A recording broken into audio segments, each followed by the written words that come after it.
Aquests són alguns dels estris dels quals disposen els estudiants de Medicina quan entren a fer pràctiques a l'Hospital Sant Joan de Reus. En aquesta sala aprenen a fer diferents maniobres i tècniques abans de ficar-les en pràctica en un pacient real.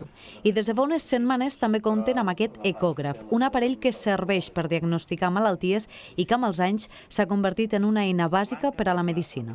L'ecografia s'ha convertit avui en dia en un instrument diagnòstic de primera línia. Els alumnes, evidentment, coneixen molt bé l'ecografia, els aspectes teòrics i fan pràctiques pels serveis de radiologia on veuen professionals que utilitzen l'ecografia amb els seus malalts. Però, són aparells que utilitzen per la clínica, pels pacients reals, els professionals dels hospitals i de les àrees bàsiques. No ho poden fer els alumnes.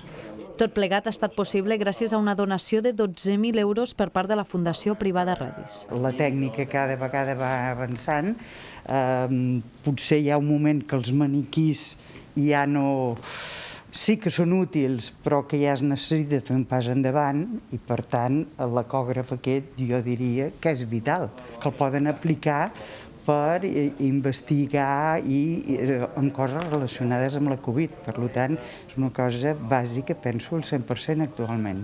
D'aquesta manera i gràcies a entitats com la Fundació Redis, els futurs metges i fisioterapeutes poden evolucionar al mateix temps que ho fa la tecnologia.